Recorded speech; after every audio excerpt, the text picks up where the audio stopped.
So the Russians say that they have made a proposal to you and said, you know, if you lift your sanctions, we'll lift ours. I haven't seen any response from you guys yet. Do you have one?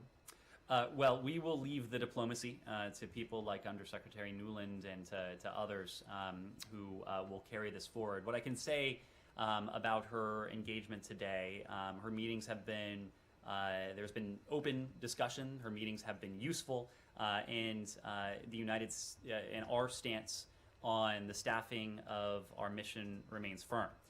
We expect parity on staffing numbers, and we expect visa reciprocity.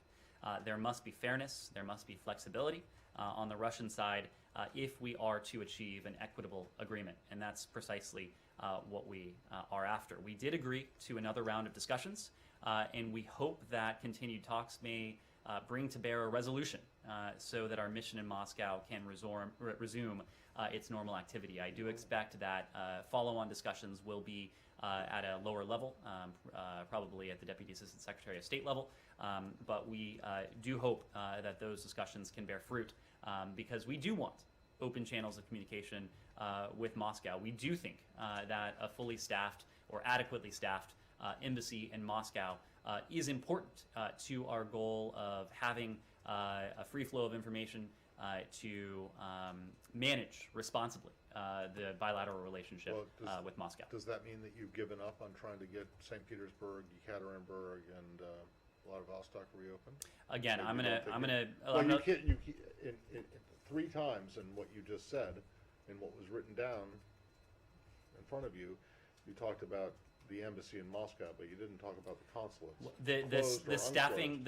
I should have been clear. The staffing of our missions, plural. So I will leave the. Well, then, so are you willing to consider an agreement, a deal, for lack of a better word, with the Russians so that they can reopen their closed consulates here, and you can reopen yours or staff? We want to see.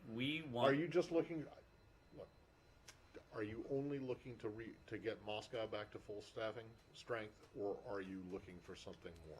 What we know is that we need an adequately staffed embassy in Moscow if we are going to be able to conduct the sort of diplomacy to have the open channels of communications with the Russian government that we need. But I don't want to get bogged down in the details. The broad point is that we want and we need an ability to engage diplomatically at multiple levels with the government of Moscow. So again, I'm going to leave the diplomacy. I'm going to leave the. Already able to have open diplomatic channels. I mean, you just had Wendy Sherman and Bonnie Jenkins in Geneva meeting with the Russians. You just had Tori, she's still there. Matt, it's not like Matt, one-off engagements, one-off ad hoc engagements are no substitute for open channels of communication. So again, I'm going to leave the diplomacy to Undersecretary Nuland and to those who are carrying this forward, but it is important to us that we have an ability to engage